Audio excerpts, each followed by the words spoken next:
Hello friend, एक बार फिर से बहुत बहुत स्वागत है आप सभी का हमारे इस यूट्यूब चैनल मेजर टारगेट पर। तो फ्रेंड, आज हम लोग मैट्रिक बोर्ड परीक्षा 2023 के लिए क्लास 10 का रसायन शास्त्र का एक महत्वपूर्ण पाठ धातु एवं अधातु के काफ़ी महत्वपूर्ण 44 अति महत्वपूर्ण मोस्ट इंपोर्टेंट ऑब्जर्व क्वेश्चंस को देखेंगे, जो आपके बोर्ड परीक्षा में जो है ना 2023 के बोर्ड परीक्षा में ये सभी प्रश्न जो है ना 100% पूछे जाएंगे। तो दोस्तों, अगर आप चाहते हैं कि बोर्ड परीक्षा में धातु एवं अधातु से एक भी क्वेश्चन ना छूटे तो इस वीडियो को संपूर्ण शुरू से लेकर आखिरी तक एक एक क्वेश्चन को अच्छी तरह से याद करते हुए जाना है। और दोस्तों, ये जो है ना ये सभी प्रश्न आपका एनसीईआरटी के न्यू पैटर्न पर आधारित है। तो चलिए शुरू करते हैं यहाँ पे आज के पहले नंबर प्रश्न से। तो फ्रेंड देखिए, यहाँ पे आज का फर्स्ट प्रश्न क्या कराए कि सल्फाइड अयस्कों का सांद्रण किया जाता है। तो दोस्तों, ऑप्शन ए में आपका दिया हुआ है हाथ से चुनकर, और ऑप्शन बी है निक्षालन द्वारा, और ऑप्शन सी है फेन उत्प्लवन विधि द्वारा या फिर निस्तापन द्वारा। तो दोस्तों, सल्फाइड अयस्कों का जो सांद्रण किया जाता है ना फेन उत्प्लावन विधि के द्वारा किया जाता है, यानी कि यहाँ पे सी वाला ऑप्शन जो है ना बिल्कुल ही करेक्ट आंसर हो जाएगा। तो दोस्तों, अभी तक आप वीडियो को लाइक नहीं किए ना तो प्लीज़ दोस्तों फटाफट से वीडियो को लाइक कर दीजिएगा। चैनल पर नए हैं ना तो प्लीज़ दोस्तों चैनल को सब्सक्राइब कर लीजिएगा, साथ में बेल आइकन आएगा, बेल आइकन को प्रेस करके जो है ना ऑल पर जरूर सेलेक्ट कर लीजिएगा। अब चलिए फ्रेंड देखते हैं यहाँ पे 2 नंबर प्रश्न है। तो देखिएगा 2 नंबर प्रश्न भी बहुत ही महत्वपूर्ण है कि निम्नलिखित में से कौन एल्यूमिनियम का मिश्र धातु है। तो दोस्तों, ऑप्शन ए में आपका दिया हुआ है मैग्नीशियम, या फिर जर्मन सिल्वर, या फिर पित्तल, और ऑप्शन डी में आपका दिया हुआ है कांसा। तो दोस्तों, एल्यूमिनियम का जो मिश्र धातु है ना मैग्नीशियम है, यानी कि यहाँ पे ए वाला ऑप्शन जो है ना बिल्कुल ही करेक्ट आंसर हो जाएगा। अब चलिए फ्रेंड देखते हैं यहाँ पे 3 नंबर प्रश्न है।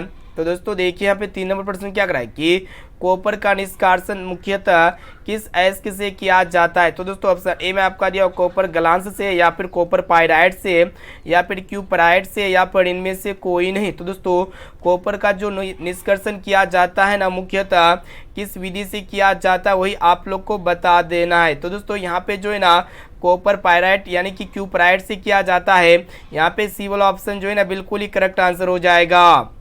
अब चलिए फ्रेंड देखते हैं यहाँ पे 4 नंबर प्रश्न को देखिएगा, जो कि मोस्ट इम्पोर्टेंट ये है कि किसी अधातु के परमाणु के बृहत्तम कक्षा में यहाँ पे इलेक्ट्रॉनों की संख्या कितनी होती है वही आप लोग को बताना है। तो दोस्तों, किसी भी अधातु के परमाणु के बृहत्तम कक्षा में जो किसी भी सेल में जो इलेक्ट्रॉन की जो संख्या होती है ना 4, 5, 6, 7 या फिर 8 होती है, यानी कि यहाँ पे सी वाला ऑप्शन जो है ना बिल्कुल ही करेक्ट आंसर हो जाएगा।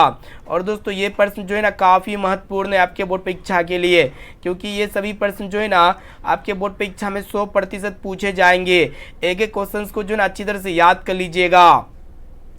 अब चलिए फ्रेंड देखते हैं यहाँ पे 5 नंबर प्रश्न को देखिएगा। प्रश्न ये रहा है कि साधारण गंधक किस आणविक रूप में पाया जाता है। तो दोस्तों, ऑप्शन ए में आपका दिया हुआ S, या फिर S3, या फिर S8, या फिर S4। तो दोस्तों, जो साधारण गंधक यानी कि जो सल्फर होता है ना इसका जो आणविक सूत्र होता है ना क्या होता है S8 होता है, यानी कि यहाँ पे सी वाला ऑप्शन जो है ना बिल्कुल ही करेक्ट आंसर हो जाएगा। ये भी प्रश्न जो है ना काफ़ी महत्वपूर्ण है आपके बोर्ड परीक्षा के लिए। तो दोस्तों, अभी तक आप वीडियो को लाइक नहीं किया ना तो प्लीज़ दोस्तों जल्दी से वीडियो को लाइक कर दीजिएगा, वीडियो को थोड़ा भी स्किप नहीं कीजिएगा। अब चलिए फ्रेंड देखते हैं यहाँ पे 6 नंबर प्रश्न को देखिएगा क्या कराए कि फॉस्फोरस का आणविक सूत्र होता है। तो दोस्तों, ऑप्शन ए में आपका दिया P, या फिर P2, या फिर P8, और ऑप्शन डी में आपका दिया हुआ है P4। तो दोस्तों, फॉस्फोरस का जो आणविक सूत्र होता है ना P4 होता है, ठीक है, यानी कि यहाँ पे डी वाला ऑप्शन जो है ना बिल्कुल ही करेक्ट आंसर हो जाएगा। इससे हम लोग जो है ना P4 और 10 के नाम से जानते हैं। इसे हम लोग कह सकते हैं फॉस्फोरस पेंटाऑक्साइड, ठीक है, इनका आणविक सूत्र होता है, और इसका जो यहाँ पे लिखा जाता है ना P4 के रूप में लिखा जाता है। तो यहाँ पे फॉस्फोरस का आणविक सूत्र क्या होगा P4 होगा। अब चलिए फ्रेंड देखते हैं यहाँ पे अगला प्रश्न। तो दोस्तों देखिए, यहाँ पे 7 नंबर प्रश्न भी बहुत ही महत्वपूर्ण है कि सोना निम्नलिखित में से किस द्रव्य में घुल जाता है। तो दोस्तों, ऑप्शन ए में आपका दिया हुआ अम्लराज में, या फिर सांद्र सल्फ्यूरिक अम्ल में, या फिर सांद्र नाइट्रिक अम्ल में, और ऑप्शन डी में आपका दिया हुआ इनमें से सभी में। तो दोस्तों, जो सोना होता है ना ये अम्लराज में घुल जाता है, यानी कि यहाँ पे ए वाला ऑप्शन जो है ना बिल्कुल ही करेक्ट आंसर हो जाएगा। अम्लराज क्या होता है कि सोना अम्लराज में घुल जाता है, ठीक है, जिसे हम लोग एक्वा रेजिया के नाम से जानते हैं। और दोस्तों, ये एक्वा रेजिया यानी कि अम्लराज जो होता है ना यह नाइट्रिक अम्ल और हाइड्रोक्लोरिक अम्ल का मिश्रण होता है, इसे आप लोग को याद रखना है। अब चलिए फ्रेंड देखते हैं यहाँ पे 8 नंबर प्रश्न को देखिएगा क्या कराए कि कौन सा अधातु कमरे के ताप पर द्रव होता है? तो दोस्तों ऑप्शन ए में आपको दिया ब्रोमीन या फिर पारा या फिर तांबा, और ऑप्शन डी में आपका दिया हुआ एल्यूमिनियम। तो दोस्तों यहाँ पे जो है ना आप लोग को अधातु बताना है जो कमरे के ताप पर जो है ना लिक्विड फॉर्म में पाया जाता है। तो दोस्तों वो होता है आपका ब्रोमीन, यानी कि यहाँ पे ए वाला ऑप्शन जो है ना बिल्कुल ही करेक्ट आंसर हो जाएगा। और दोस्तों पारा यह एक प्रकार का धातु होता है जो कमरे के तापमान पे जो है ना द्रव अवस्था में पाई जाती है। अब चलिए फ्रेंड देखते हैं यहाँ पे 9 नंबर प्रश्न भी बहुत ही महत्वपूर्ण है। आपके बोर्ड परीक्षा में ये भी प्रश्न जो है ना बहुत बार पूछा जा चुका है गत वर्ष में।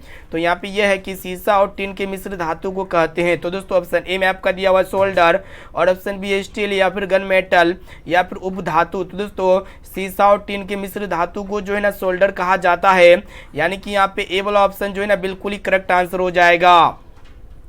अब चलिए फ्रेंड देखते हैं यहाँ पे 10 नंबर प्रश्न को देखिएगा जो कि मोस्ट इंपोर्टेंट है कि निम्नलिखित में से कौन अधिक अभिक्रियाशील है? तो दोस्तों ऑप्शन ए में आपका दिया कॉपर या फिर Hg यानी कि पारा या फिर अर्जेंटम या फिर ओरम। तो दोस्तों यहाँ पे जो सबसे अधिक अभिक्रियाशील धातु है ना पारा है, सॉरी यहाँ पे जो है ना कॉपर हो जाएगा जो कि यहाँ पे डी में दिया हुआ है। डी वाला ऑप्शन जो है ना बिल्कुल ही करेक्ट आंसर हो जाएगा।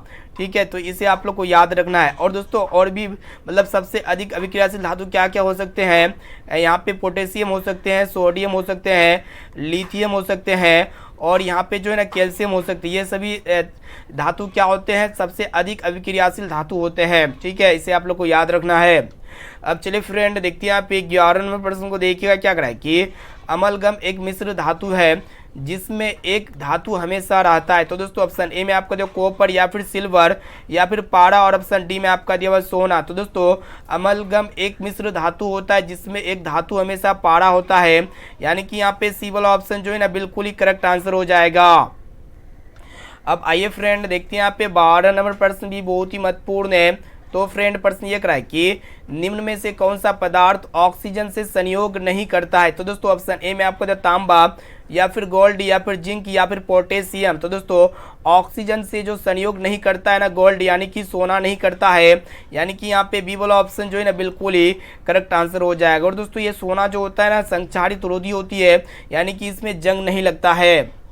अब चलिए फ्रेंड देखते हैं यहाँ पे 13 नंबर प्रश्न जो कि मोस्ट इंपोर्टेंट है कि कौन विद्युत का सर्वोत्तम सुचालक है, यानी कि यहाँ पे इलेक्ट्रिक करंट का जो है ना गुड कंडक्टर कौन है? ऑप्शन ए में आपको देखो कॉपर या फिर अर्जेंटम या फिर एल्यूमिनियम या फिर फेरम। तो दोस्तों यहाँ पे विद्युत का जो सर्वोत्तम सुचालक पदार्थ होता है ना, यहाँ पे क्या होता है? यहाँ पे चांदी होता है, यानी कि यहाँ पे जिसे हम लोग Ag के नाम से जानते हैं।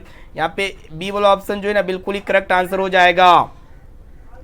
अब चलिए फ्रेंड देखते हैं यहाँ पे 14 नंबर प्रश्न भी बहुत ही महत्वपूर्ण है कि बॉक्साइट निम्नलिखित में से किस धातु का मुख्य अयस्क है? तो दोस्तों ऑप्शन ए में आपका दिया लोहा का या फिर कैल्शियम का या फिर सोडियम का, और ऑप्शन डी में आपका दिया हुआ है एल्यूमिनियम का। तो दोस्तों जो बॉक्साइट है ना ये एल्यूमिनियम धातु का मुख्य अयस्क है, इसे आप लोग को याद रखना है, यानी कि यहाँ पर डी वाला ऑप्शन जो है ना बिल्कुल ही करेक्ट आंसर हो जाएगा।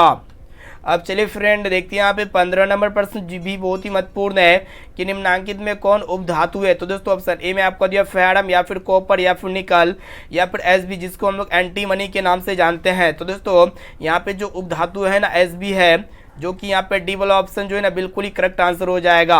और दोस्तों और भी बहुत सारे उपधातु है जैसे कि बोरोन हो गया, सिलिकॉन हो गया, जर्मनियम हो गया, आर्सेनिक हो गया, एंटीमनी हो गया, ये सब क्या होते हैं? मतलब उपधातु होते हैं। तो टोटल कितने उपधातु होते हैं? 6 उपधातु होते हैं। ठीक है, इसे आप लोग को याद रखना है। अब चलिए फ्रेंड देखते हैं यहाँ पे 16 नंबर प्रश्न भी बहुत ही महत्वपूर्ण है। देखिएगा क्या कराए कि शुद्ध सोना को व्यक्त किया जाता है। तो दोस्तों ऑप्शन ए में आपको 22 कैरेट से या फिर 24 कैरेट से या फिर 20 कैरेट से या फिर 12 कैरेट से। तो दोस्तों शुद्ध सोना को जो है ना 24 कैरेट से व्यक्त किया जाता है, यानी कि यहाँ पे बी वाला ऑप्शन जो है ना बिल्कुल ही करेक्ट आंसर हो जाएगा। और दोस्तों आभूषण बनाने वाला जो सोना होता है ना ये आपका 22 कैरेट का होता है, इसे आप लोग को याद रखना है। मोस्ट इंपोर्टेंट ये सभी प्रश्न है, एक भी क्वेश्चन को स्किप नहीं करना है। ठीक है, अब चलिए फ्रेंड देखते हैं यहाँ पे अगला प्रश्न। तो दोस्तों देखिए यहाँ पे 17 नंबर प्रश्न क्या कराए कि सक्रियता श्रेणी में हाइड्रोजन के ऊपर के धातु क्या होते हैं? तो दोस्तों सक्रियता श्रेणी में हाइड्रोजन के ऊपर के जो धातु होते हैं ना अम्लों के साथ अभिक्रिया कर हाइड्रोजन गैस बनाते हैं, यानी कि यहाँ पे बी वाला ऑप्शन जो है ना बिल्कुल ही करेक्ट आंसर हो जाएगा। ठीक है, तो यहाँ पे बी ऑप्शन बिल्कुल सही उत्तर हो जाएगा। ये भी प्रश्न जो है ना दोस्तों बहुत ही महत्वपूर्ण है आपके बोर्ड परीक्षा के लिए। अब चलिए फ्रेंड देखते हैं यहाँ पे 18 नंबर प्रश्न को देखिएगा क्या करा है कि उच्च विद्युत धनात्मकता के कारण धातु के परमाणु बनाते हैं। तो दोस्तों ऑप्शन ए में आपका दिया धनायन या फिर ऋण आयन या फिर उदासीन आयन या फिर सह संयोजक बंधन। तो दोस्तों उच्च विद्युत धनात्मकता के कारण धातु के जो परमाणु बनाते हैं ना, क्या बनाते हैं, धनायन बनाते हैं। यानी कि यहाँ पे ए वाला ऑप्शन जो है ना बिल्कुल ही करेक्ट आंसर हो जाएगा। ये भी प्रश्न जो है ना काफी महत्वपूर्ण है आपके बोर्ड परीक्षा के लिए। अब चलिए फ्रेंड देखते हैं यहाँ पे 19वें प्रश्न को देखिएगा क्या करा है कि धातु के ऑक्साइड सामान्यतः होते हैं। तो दोस्तों ऑप्शन ए में आपका दिया अम्लीय या फिर क्षारीय या फिर उभयधर्मी या फिर उदासीन। तो दोस्तों धातु के ऑक्साइड प्राय जो है ना क्या होते हैं वही आप लोग को बता देना है। तो दोस्तों धातु के ऑक्साइड क्या होते हैं, क्षारीय प्रकृति का होता है। यानी कि यहाँ पे बी वाला ऑप्शन जो है ना बिल्कुल ही करेक्ट आंसर हो जाएगा, ठीक है। और दोस्तों अधातु के ऑक्साइड क्या होते हैं, अम्लीय प्रकृति का होता है। साथ में इसे भी आप लोग को याद रखना है, ठीक है। अब चलिए फ्रेंड देखते हैं यहाँ पे 20 नंबर प्रश्न को देखिएगा जो कि मोस्ट इम्पोर्टेंट है कि अयस्क से चुंबकीय अशुद्धियों को दूर करने के लिए जो विधि प्रयुक्त की जाती है वह है। तो दोस्तों ऑप्शन ए में आपका हाथ से चुनने की विधि या फिर गुरुत्वीय पृथ्वीकरण विधि या फिर फैन उत्प्लावन विधि या फिर चुंबकीय पृथ्वीकरण विधि। तो दोस्तों अयस्क से चुंबकीय अशुद्धियों को दूर करने के लिए जो विधि प्रयुक्त की जाती है ना वह विधि होता है चुंबकीय पृथ्वीकरण विधि। यानी कि यहाँ पर डी वाला ऑप्शन जो है ना बिल्कुल ही करेक्ट आंसर हो जाएगा। तो दोस्तों अभी तक आप वीडियो को लाइक नहीं किया ना तो प्लीज़ दोस्तों फटाफट से वीडियो को लाइक कर दीजिएगा। चैनल पर नए हैं ना तो प्लीज़ दोस्तों चैनल को सब्सक्राइब करके बेल आइकन को प्रेस करके जो है ना ऑल पर जरूर सेलेक्ट कर लीजिएगा। और दोस्तों इस वीडियो को शुरू से लेकर आखिरी तक एक एक क्वेश्चन को जो है ना कि रिलेटेड अच्छी तरह से याद कर लीजिएगा। इसमें जो हम लोग धातु एवं अधातु के जो 46 ऑब्जर्व क्वेश्चंस को सिलेक्ट किए ना, ये सभी क्वेश्चंस बहुत ही महत्वपूर्ण है, मोस्ट इंपोर्टेंट क्वेश्चंस है। अब चलिए फ्रेंड देखते हैं यहाँ पे 21 नंबर प्रश्न को देखिएगा क्या करा है कि पित्तल है। तो दोस्तों ऑप्शन ए में आपका दिया धातु या फिर अधातु या फिर मिश्र धातु या फिर उपधातु। तो दोस्तों ये पित्तल जो होते हैं ना ये कॉपर तथा जिंक का क्या होता है, मतलब मिश्र धातु होता है, ठीक है। जो कि यहाँ पे सी वाला ऑप्शन जो है ना बिल्कुल ही करेक्ट आंसर हो जाएगा। अब चलिए फ्रेंड देखते हैं यहाँ पे 22 नंबर प्रश्न को देखिएगा जो कि काफ़ी महत्वपूर्ण है कि निम्नलिखित में से किसे चाकू से काटा जा सकता है। तो दोस्तों ऑप्शन ए में आपका दिया लिथियम को या फिर कैल्शियम को या फिर कॉपर को या फिर आयरन को। तो दोस्तों आप लोग को पता होगा यहाँ पे जो है ना चाकू से किस किस एलिमेंट को आसानी से काट सकते हैं। तो जैसे कि लिथियम हो गया, इसके बाद सोडियम हो गया, ठीक है, और इनके साथ साथ पोटेशियम। यानी कि ये तीन ऐसे एलिमेंट है जिसे हम लोग जो है ना चाकू से आसानी से काट सकते हैं। यानी कि यहाँ पे ए वाला ऑप्शन जो है ना बिल्कुल ही करेक्ट आंसर हो जाएगा। अब चलिए दोस्तों देखते हैं यहाँ पे 23 नंबर प्रश्न को देखिएगा क्या करा है कि निम्न में से कौन आयनिक यौगिक है। तो दोस्तों यहाँ पे आप लोग को बताना है कि कौन जो है ना आयनिक यौगिक है। तो यहाँ पे ऑप्शन ए में आपका दिया CH4 या फिर CO2 या फिर CaCl2 या फिर NH3। तो दोस्तों यहाँ पे जो आयनिक यौगिक होगा ना जिसमें धनायन और ऋण आयन दोनों आयन मौजूद होते हैं तो उसे हम लोग आयनिक यौगिक कहते हैं। तो यहाँ पे CaCl2 यानी कि कैल्शियम क्लोराइड में क्या है कि यहाँ पे प्लस आयन और यहाँ पे माइनस आयन, यानी कि इसमें दोनों आयन मौजूद है तो इसीलिए इसे हम लोग आयनिक यौगिक के नाम से जानते हैं। जो कि यहाँ पे सी वाला ऑप्शन जो है ना बिल्कुल ही करेक्ट आंसर हो जाएगा। अब चलिए फ्रेंड देखते हैं यहाँ पे अगला प्रश्न है। तो दोस्तों देखिए यहाँ पे 24 नंबर प्रश्न भी बहुत ही महत्वपूर्ण है कि निम्न में से कौन अधातु है। तो दोस्तों ऑप्शन ए में आपको Fe या फिर कार्बन या फिर एल्यूमिनियम या फिर ओरम। तो दोस्तों यहाँ पे जो अधातु है ना कार्बन है, यानी कि यहाँ पे बी वाला ऑप्शन जो है ना बिल्कुल ही करेक्ट आंसर हो जाएगा, ठीक है। इसे आप लोग को याद रखना है। ये भी प्रश्न जो है ना काफ़ी महत्वपूर्ण है आपके बोर्ड परीक्षा के लिए। एक एक क्वेश्चन को जो है ना अच्छी तरह से कंसंट्रेट होकर ध्यानपूर्वक याद करते हुए जाना। और दोस्तों एक एक क्वेश्चन का आंसर जो है ना आप लोग कमेंट करके लाइव चैट में बता सकते हैं। अब चलिए दोस्तों देखते हैं यहाँ पे नेक्स्ट क्वेश्चन। तो फ्रेंड देखिए यहाँ पे 25 नंबर प्रश्न क्या करा है कि धातुओं की प्रकृति होती है। तो दोस्तों धातुओं की जो प्रकृति होती है ना विद्युत धनात्मक होती है। यानी कि यहाँ पे ए वाला ऑप्शन जो है ना बिल्कुल ही करेक्ट आंसर हो जाएगा। अब चलिए फ्रेंड देखते हैं यहाँ पे अगला प्रश्न है। तो देखिए यहाँ पे 26 नंबर प्रश्न क्या करा है कि लोहा एवं इस्पात को जंग से सुरक्षित रखने के लिए उन पर किस धातु की पतली परत चढ़ाई जाती है। तो दोस्तों ऑप्शन ए में आपका तांबा या फिर चांदी की या फिर सोना या फिर जिंक की। तो दोस्तों लोहा एवं इस्पात को जंग से सुरक्षित रखने के लिए उन पर जो है ना यहाँ पे जिंक धातु की पतली परत चढ़ाई जाती है। यानी कि यहाँ पे डी वाला ऑप्शन जो है ना बिल्कुल ही करेक्ट आंसर हो जाएगा। अब चलिए फ्रेंड देखते हैं यहाँ पे 27 नंबर प्रश्न भी बहुत ही महत्वपूर्ण है। तो प्रश्न को देखिएगा क्या करा है कि किस रासायनिक यौगिक को गर्म करने पर प्लास्टर ऑफ पेरिस प्राप्त किया जा सकता है? तो दोस्तों ऑप्शन ए में आपको विरंजक चूर्ण को या फिर जिप्सम को या फिर चूना पत्थर को या फिर कच्चा चूना को। तो दोस्तों जैसा कि आप लोगों को पता है कि यहाँ पे जिप्सम को गर्म करेंगे ना तो क्या प्राप्त होगा? प्लास्टर ऑफ पेरिस प्राप्त होगा। और दोस्तों ये प्लास्टर ऑफ पेरिस का जो रासायनिक सूत्र होता है ना CaSO4 हाफ H2 होता है, साथ में इसे भी आप लोग को याद रखना है, ठीक है। और प्लास्टर ऑफ पेरिस को गर्म करेंगे तो क्या प्राप्त होगा? यहाँ पे जो है ना यहाँ पे जिप्सम को गर्म करेंगे तो क्या प्राप्त होगा? प्लास्टर ऑफ पेरिस प्राप्त होगा। इसे आप लोग को याद रखना है। और दोस्तों ये प्लास्टर ऑफ पेरिस जो है ना मेनली कहाँ पे पाया जाता है? पेरिस में पाया जाता है। अब चलिए दोस्तों देखते हैं यहाँ पे 28 नंबर प्रश्न क्या कराए कि अभिक्रियाशीलता के इस क्रम में कौन सही है? तो दोस्तों यहाँ पे अगर हम लोग सभी ऑप्शंस को देखेंगे ना तो यहाँ पे ऑप्शन सी में आपका दिया हुआ मैग्नीशियम जो है ना बड़ा होगा एल्यूमिनियम से, और एल्यूमिनियम जो है ना बड़ा होगा जिंक से, और जिंक जो है ना फेरस से बड़ा होगा यानी कि लोहा से बड़ा होगा। यानी कि यहाँ पे सी वाला ऑप्शन जो है ना बिल्कुल ही करेक्ट आंसर हो जाएगा, ठीक है। इसे आप लोग को याद रखना है। अब चलिए फ्रेंड देखते हैं आप 29 नंबर प्रश्न को देख लीजिएगा। देखिएगा क्या कराए कि एक्वा रिजिया जिसे हम लोग रॉयल जल कहते हैं किस अनुपात में सांद्र हाइड्रोक्लोरिक अम्ल एवं सांद्र नाइट्रिक अम्ल का ताज़ा मिश्रण है? और दोस्तों ये एक्वा रिजिया को हम लोग अम्लराज के नाम से जानते हैं या फिर रॉयल जल के नाम से भी जानते हैं। तो यहाँ पे आप लोग को बताना है कि इनमें जो हाइड्रोक्लोरिक अम्ल यानी कि HCl और इसमें जो ना कितना नाइट्रिक अम्ल यानी कि HNO3 यहाँ पे पाया जाता है, ठीक है, कितना रेशियो में। तो दोस्तों एक्वा रेजिया में जो हाइड्रोक्लोरिक अम्ल एवं सांद्र नाइट्रिक अम्ल का जो रेशियो होता है ना 3:2 होता है। यानी कि यहाँ पे ए वाला ऑप्शन जो है ना बिल्कुल ही करेक्ट आंसर हो जाएगा। अब चलिए दोस्तों देखते हैं आप 30 नंबर प्रश्न को देखिएगा क्या कराए कि अपने शुद्ध रूप में धातु की सतह होती है। तो दोस्तों ऑप्शन ए में आपका जो चमकदार या फिर खुरदुरा या फिर काला या फिर इनमें से कोई नहीं। तो दोस्तों अपने शुद्ध रूप में जो धातु की जो सतह होती है ना कैसा होती है? चमकदार होती है। यानी कि यहाँ पे ए वाला ऑप्शन जो है ना बिल्कुल ही करेक्ट आंसर हो जाएगा। ये भी प्रश्न जो है ना काफ़ी महत्वपूर्ण है आपके बोर्ड परीक्षा के लिए, इसे आप लोग को याद रखना है। तो फ्रेंड अभी तक आप वीडियो को लाइक नहीं किए ना तो प्लीज़ दोस्तों वीडियो को लाइक कर दीजिएगा। चैनल पर नए हैं ना तो प्लीज़ दोस्तों फटाफट से चैनल को सब्सक्राइब करके बेल आइकन को प्रेस करके जो है ना ऑल पर जरूर सेलेक्ट कर लीजिएगा।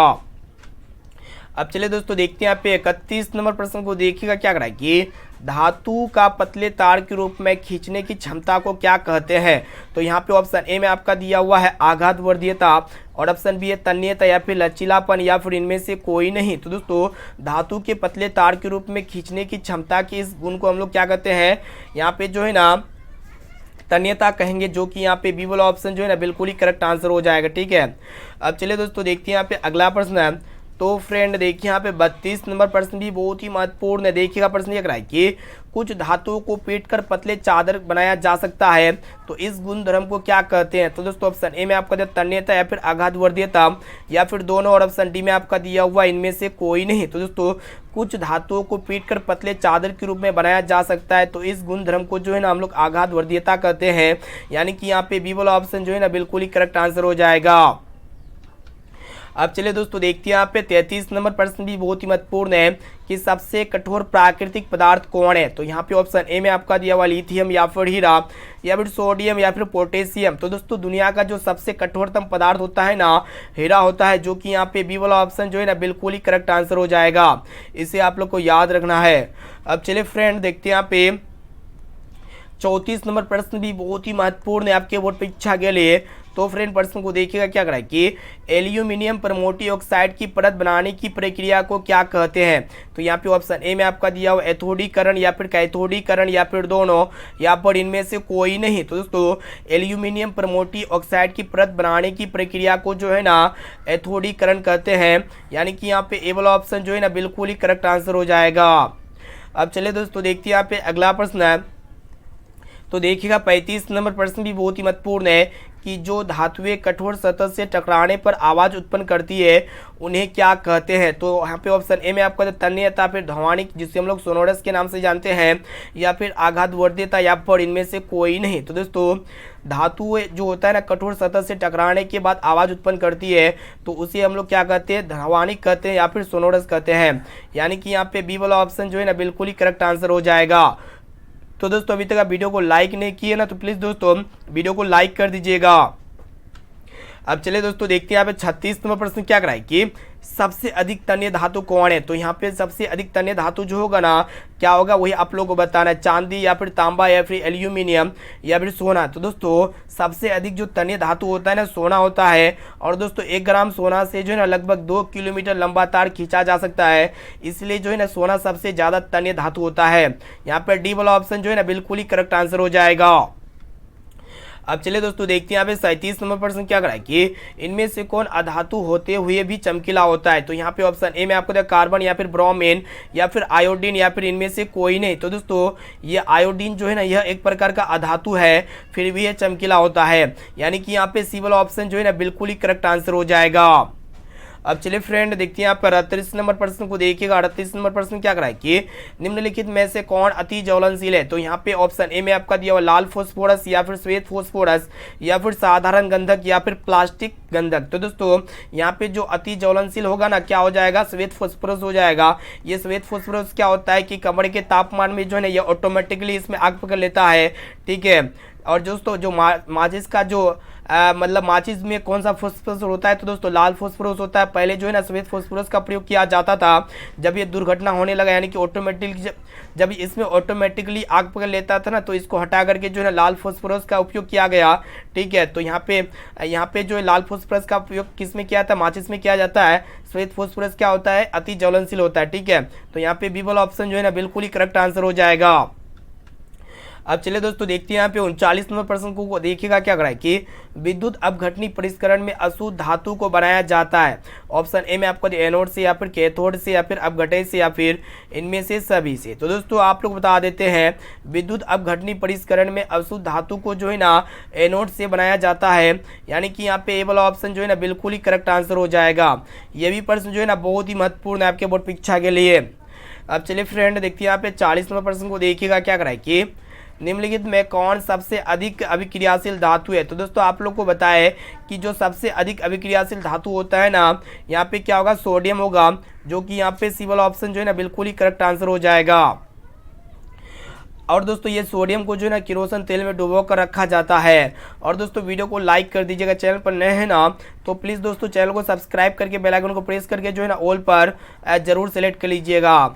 अब चलिए फ्रेंड देखते हैं यहाँ पे 41 नंबर प्रश्न को देखिएगा। प्रश्न एक राय की देखिएगा कि यहाँ पे आप लोग को बताना है कि वल्कनीकरण जिसको वेल्किनाइजेशन कहते हैं की प्रक्रिया में प्राकृतिक रबड़ के साथ निम्नलिखित में से क्या मिलाया जाता है। काफ़ी महत्वपूर्ण है। तो यहाँ पे जो है ना मिलाया जाता है क्या, ठीक है, वही आप लोग को बताना है। तो यहाँ पे साधारण गंधक या फिर ऑप्शन बी में आपका दिया हुआ एकंताक्ष गंधक या फिर अष्टफलकीय गंधक या फिर श्वेत फोस्फोरस। तो दोस्तों वाल्मीनीकरण यहाँ पे वल्कनीकरण की प्रक्रिया में प्राकृतिक रबड़ के साथ जो है ना क्या मिलाया जाता है, तो वही आप लोग को बता देना है। तो दोस्तों यहाँ पे जो है ना इसका जो राइट आंसर हो जाएगा क्या होगा, साधारण गंधक हो जाएगा, जो कि यहाँ पे ए वाला ऑप्शन जो है ना बिल्कुल ही करेक्ट आंसर हो जाएगा। अब चलिए फ्रेंड देखते हैं यहाँ पे अगला प्रश्न है। तो फ्रेंड देखिए यहाँ पे 42 नंबर प्रश्न भी बहुत ही महत्वपूर्ण है कि 1 ग्राम सोना से कितना लंबा तार बनाया जा सकता है। तो दोस्तों ऑप्शन ए में आपका 1 किलोमीटर या फिर 2 किलोमीटर या फिर 3 किलोमीटर या फिर 4 किलोमीटर। तो दोस्तों 1 ग्राम सोना से जो है ना यहाँ पे जो है ना 2 किलोमीटर लंबा तार खींचा जा सकता है, यानी कि यहाँ पे बी वाला ऑप्शन जो है ना बिल्कुल ही करेक्ट आंसर हो जाएगा। अब चलिए दोस्तों देखते हैं यहाँ पे 43 नंबर प्रश्न भी बहुत ही महत्वपूर्ण है कि कमरे के ताप पर मरकरी धातु किस अवस्था में पाई जाती है।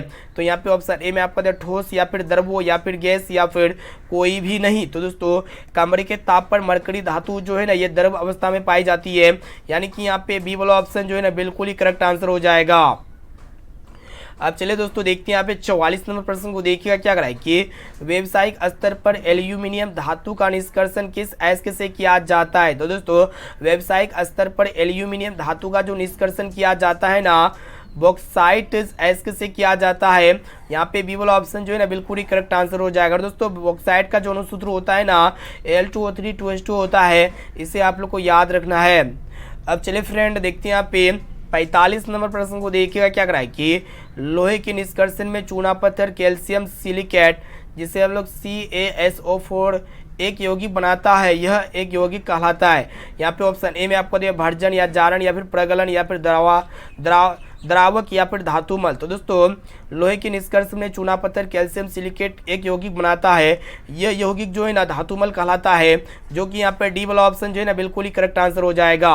और दोस्तों ये भी प्रश्न जो है ना बहुत ही महत्वपूर्ण है आपके बोर्ड परीक्षा के लिए, इसे आप लोग याद कर लीजिएगा। अब चलिए दोस्तों देखते हैं यहाँ पे आज का लास्ट और अंतिम प्रश्न यह करा है कि किसी तत्व के गुणधर्म का दो या दो से अधिक विभिन्न रूपों में यहाँ पे देखिएगा प्रस्तुतिकरण तत्व की क्या कहलाती है। तो यहाँ पे ऑप्शन ए में आपका दिया अपरूपता या फिर समायवता या फिर समरूपता या फिर ऑप्शन डी में आपका दिया हुआ है उभयधर्मीयता। तो दोस्तों किसी भी तत्व के गुणधर्म का दो या दो से अधिक विभिन्न रूपों में प्रस्तुतिकरण तत्व की क्या कहलाती है, अपरूपता कहलाती है। यानी कि यहाँ पे ए वाला ऑप्शन जो है ना बिल्कुल ही करेक्ट आंसर हो जाएगा। तो फ्रेंड यहाँ पे हम लोग फाइनली जो है ना क्लास 10 के साइंस का यहाँ पे रसायन शास्त्र में जो है ना केमिस्ट्री का जो काफ़ी महत्वपूर्ण तीसरा अध्याय है धातु एवं अधातु के यहाँ पे 46 यानी कि 46 महत्वपूर्ण वस्तुनिष्ठ ऑब्जर्व क्वेश्चंस को बता चुके हैं। और आप लोग फटाफट से हमें कमेंट करके बता सकते हैं कि 46% में से पहले से आप लोग को कितना % का सटीक आंसर याद था। और दोस्तों ये 46% जो है ना आपके बोर्ड परीक्षा के लिए काफ़ी महत्वपूर्ण है, तो यहाँ पे फटाफट से कमेंट करके बता सकते हैं। और इनके साथ साथ दोस्तों ये SW क्वेश्चन का आंसर क्या लगता है, इसका जवाब भी आप लोग इसी वीडियो में कमेंट करके बताइए कि सभी अम्लों में पाया जाता है ऑक्सीजन या फिर हाइड्रोजन या फिर कैल्शियम या फिर नाइट्रोजन। तो दोस्तों इसका आंसर क्या लगता है इसी वीडियो में हमें फटाफट से कमेंट करके बता सकते हैं, ठीक है। और दोस्तों इस वीडियो को अपने दोस्तों में ज़्यादा से ज़्यादा शेयर कीजिए। चैनल पर नए हैं ना तो प्लीज़ दोस्तों चैनल को सब्सक्राइब कर लीजिएगा, साथ में बेल आइकन आएगा, बेल आइकन को प्रेस करके जो है ना ऑल पर जरूर सेलेक्ट कर लीजिएगा। और दोस्तों फिर मिलते हैं जल्दी अगले वीडियो पे।